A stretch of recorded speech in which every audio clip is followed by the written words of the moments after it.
Silicone, próteses de silicone. Sabia que os silicones eles têm evoluído muito, não só no aspecto, no material, mas também nos detalhes. Eles agora estão próprios, ou diria assim, melhores para cada tipo de corpo. Quer saber como? Quer saber tudo isso? A gente vai conversar agora com o Dr. André Colaneri, ele que é cirurgião plástico, especialista pela Sociedade Brasileira de Cirurgia Plástica. Seja bem-vindo! Bom dia. Tudo bem? Bom dia, prazer recebê-lo. Fique à vontade, doutor, eu vou me sentar aqui. Pronto, que eu vim do lado de cá. Vamos lá.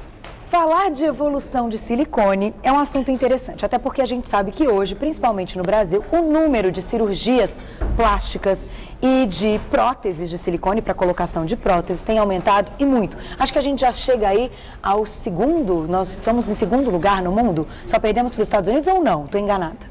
O Brasil é o segundo país que tem mais cirurgia plásticas no mundo. E a prótese de silicone, né, a prótese de mama, ela ultrapassou até a lipoaspiração em quantidade de cirurgias feitas no Brasil. Tá. Há um tempo atrás sempre foi a lipoaspiração, agora desde 2009 a prótese de mama ultrapassou. Então hoje é a cirurgia mais realizada da parte de estética, de cirurgia plástica e estética. E o que aconteceu com essas próteses? O que mudou de um tempo para cá? Hoje as próteses elas têm formatos diferentes. Por que a gente pode dizer que essas próteses evoluíram? Mudou quase tudo, né? Deixa eu chegar aqui pertinho delas, a gente tem várias aqui. Uns 20 anos atrás, as próteses eram redondas e de perfil baixo, a maioria das próteses usadas. Tá. Isso quer dizer o quê? Ela projetava muito pouco. Então tinha uma altura menor, é quase uma bolacha. Né? Depois, hoje, se procura volumes um pouco maiores e com projeção maior, para dar um colo maior, preencher mais. Entendi. Então a maior parte das próteses colocadas são de perfil alto. Tá. E também mudou não só a forma, né, da projeção, mudou a forma, muitas próteses têm formatos diferentes, formatos anatômicos. Olha que interessante. Que projetam mais num lado, menos em outro, e com isso, com essas opções todas, você pode adequar a prótese à mama do paciente, porque cada paciente tem uma mama diferente do outro, né? Então não é um carimbo que você põe em todo mundo igual. Então pacientes mulheres que querem colocar prótese de mama, que tem umas costas largas ou costas mais estreitas, ou um colo, enfim, para valorizar mais o colo, isso tudo a gente pode considerar agora com as novas próteses. Claro. A gente, quando vai fazer uma avaliação do paciente, a gente olha a mama e não só o formato, vê histórico dela, se amamentou, se não amamentou, se tem flacidez do tamanho, o volume, o que o paciente pretende, pergunta, né, o que você imagina, para ver se é factível a cirurgia e, principalmente, o que falta naquela mama para chegar no resultado ideal. Então, uma mama que é mais baixa, ela meio que escorregou, amamentou, parece que está concentrada aqui embaixo, você precisa preencher o polo superior. Entendi. Não só dar um volume, mas preencher. Uma mama que é mais lateralizada, você precisa trazê-la mais para o meio. Centro. Então, como você vê, tem próteses que projetam mais em cima, projetam mais para o meio, né? Elas são mais baixas, mas mais largas. Então, você tem essa variação toda de formatos, né? Olha, e eu estou sabendo que a gente tem um vídeo que mostra o preparo, como essas próteses são criadas. Vamos colocar, você vai explicando pra gente? É um vídeo rapidinho, acho que tem 1 minuto mais ou menos, né? Mas dá pra ver o processo de industrialização das próteses. Achei isso muito interessante. Hoje, então, no Brasil, a gente já tem esse preparo ou não? A gente só tem próteses importadas? No vídeo está sendo produzida a cápsula da prótese, porque toda prótese ela tem uma cápsula de silicone e dentro tem o silicone gel. O silicone gel, que é o gel moderno, hoje é o gel coeso, aquele que se romper, se você cortar, ele não esparrama. Diferente do silicone industrial, que é esse absurdo que aconteceu, infelizmente, das próteses que deram problema na Europa.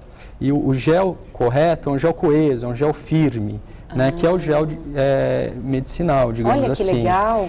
E então preenche dentro da prótese desse invólucro com esse gel coeso. Olha, ele não mexe, né? Dá pra ver na imagem. E ainda é tirado todo o ar, Tira todo o ar, exatamente. Então esse gel não esparrama, diferente do silicone industrial que esparrama. E o Brasil, ele teve um desenvolvimento muito grande das próteses de silicone, não só do cirurgião plástico brasileiro, que é um cirurgião plástico tido como um dos melhores do mundo, como a indústria brasileira. Porque ficou um tempo nos Estados Unidos ficou um tempo proibido de usar silicone lá. E o Brasil passou há vários anos atrás a se especializar, a produzir isso. Então a indústria brasileira hoje é tida como uma das melhores do mundo, com a melhor segurança, super certificada. Então a gente pode ficar meio orgulhoso, né, de ter cirurgiões plásticos reconhecidos mundialmente e a indústria brasileira ter chegado nesse grau de expertise. Muito legal. Né,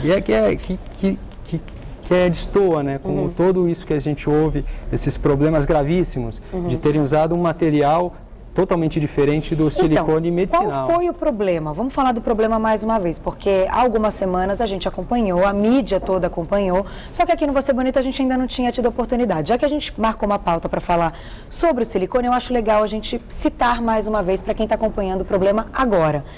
A prótese, então, ela não tinha um silicone adequado. Exato. Como a gente pôde ver no vídeo, a prótese, ela tem uma cápsula de um silicone e dentro tem o conteúdo dela, que é um silicone, é um gel de silicone. As nossas aqui são próteses, elas estão fechadas, mas aqui no interior tem o silicone. Tem o silicone gel, né, que é como uma gelatina. Essas próteses que deram problema tinham silicone líquido, que é o industrial. Então, se ela romper, extravasa, vaza. E em contato com o nosso organismo. Vai esparramar por dentro. Infecção na certa. Pode trazer vários problemas. Então, o absurdo foi fabricar desse jeito e certificar. Entendi. Entendeu? Então, no momento que as agências certificadoras de qualidade, Anvisa no Brasil e outras, foi mundo afora, deram selo, o médico que pode ter usado, o paciente que não tem culpa, nem o médico nem o paciente tem culpa disso. Mas foi certificada por um órgão regulador. Esse é o grande problema. Por isso que o governo está indo atrás e vai corrigir isso e vai pagar as trocas, né? Mas, graças a Deus, eu nunca usei nenhum tipo dessa prótese, porque a gente sempre acreditou na indústria, né? Não na nossa nacional, mas em fábricas, assim, indústrias que têm já um nome bastante importante no mercado. Quais são, então, as marcas, só para a gente saber de novo, pode ser dito?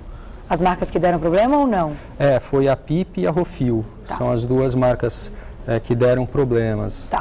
Que é bom a gente tem que ficar alerta, e se a gente está tendo esse espaço no programa, eu acho que é importantíssimo ser colocado. É importantíssimo. Mesmo que você aí já tenha ouvido, já tenha lido sobre o problema, citar mais uma vez nunca é demais quando a gente está falando de um problema grave, né, doutor? Com certeza. Agora, queria aproveitar esse momento que a gente está falando das próteses de silicone e falar das próteses que podem reconstruir as mamas em casos de mulheres que tiveram que remover pelo diagnóstico de um câncer de mama.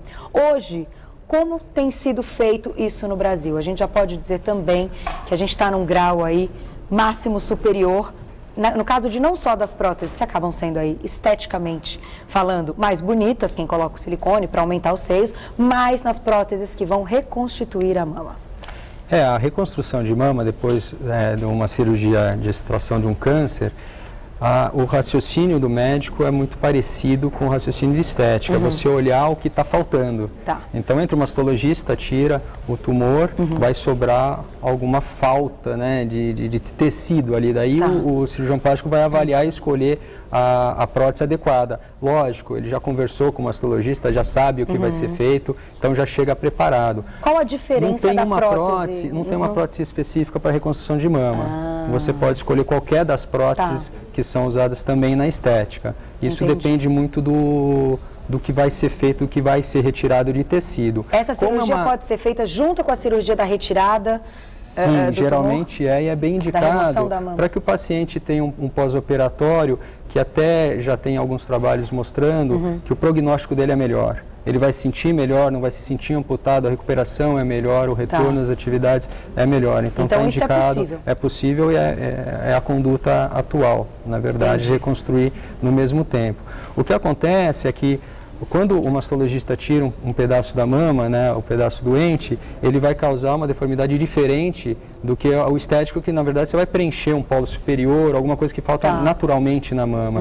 Então a prótese pode ser uma prótese mais concentrada naquele quadrante que foi retirado. Então pode mudar um pouquinho, mas não tem uma prótese específica. A ideia é, vamos consertar, né, preencher o que está faltando. Mas em termos de tecnologia, a prótese é a mesma. É uma prótese com gel. A prótese com gel, tem próteses que você pode preencher.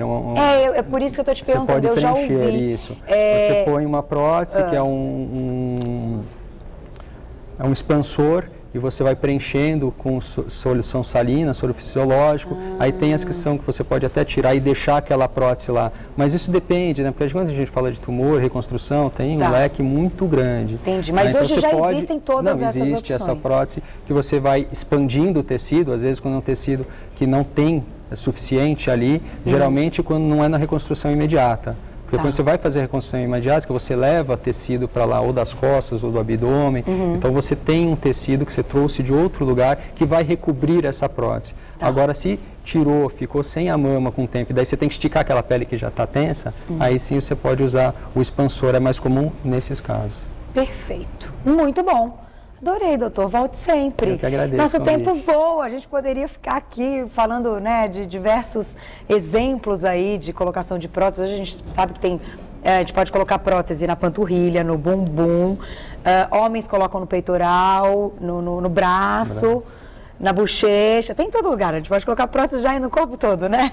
Tem várias próteses e cada uma com uma característica diferente. Muito legal. Então, eu te espero numa próxima oportunidade para a gente falar mais um pouco sobre esse universo que é tão importante, que eu acho que está à nossa disposição e vai melhorar a nossa autoestima. Eu sou a favor, desde que feito, claro, com uma orientação com o médico. Hoje a gente conversou com o Dr. André Colaneri, que é cirurgião plástico, especialista pela Sociedade Brasileira de Cirurgia Plástica. Isso é muito importante também, né? Fundamental. Ver ali o médico que vai fazer essa cirurgia. A segurança da cirurgia começa na procura de um especialista da Sociedade Brasileira de Cirurgia Plástica. Perfeito. Que tem um treinamento de 11 anos para se formar. É isso aí, não? E se você tem o título da Sociedade Brasileira, eu acho que aí sim a gente já começa a ter a confiança e a segurança para encontrar esses profissionais. A gente tem um órgão que vai trazer tudo isso, enfim. Para ter esse título demora um tempo, né, doutor? Bastante. Então, se é conquistado, a gente tem que prestar muita atenção, porque é importantíssimo. Muito obrigada. Eu que agradeço. Tudo de bom para você, um feliz 2012 e nos vemos muito ainda. Volte. Obrigada, até a próxima. Tá vendo como a gente pode utilizar, sim, os métodos, as cirurgias, mais de uma maneira e, né, sempre com muita responsabilidade e que possa trazer uma melhora para a nossa vida. Então, faça tudo com orientação, com responsabilidade, que você não vai se arrepender.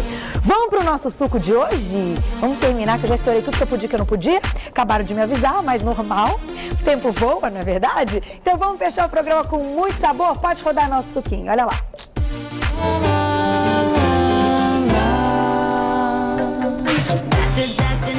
O suco de hoje é o suco regulador. Ele tem 50 calorias apenas, olha que delícia. E a gente vai precisar para esse suco, olha lá, receitinha na tela.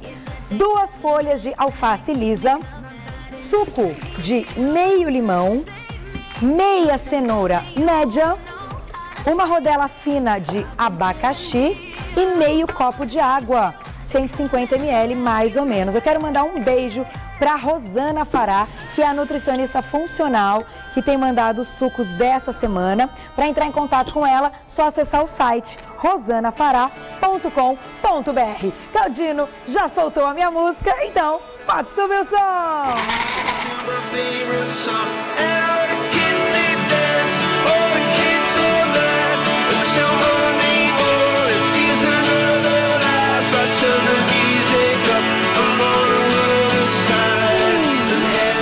Delícia. Será que ficou bom esse suco?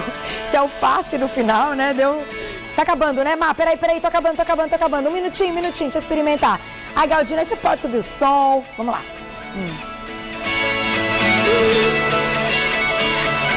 Veja bem. Bom. Não tá. Mas vale. Se é um suco regulador, vale a pena. Vocês querem, meninos? Vocês não? Olha eles, não. Eu vou dar pra vocês isso aqui, tá?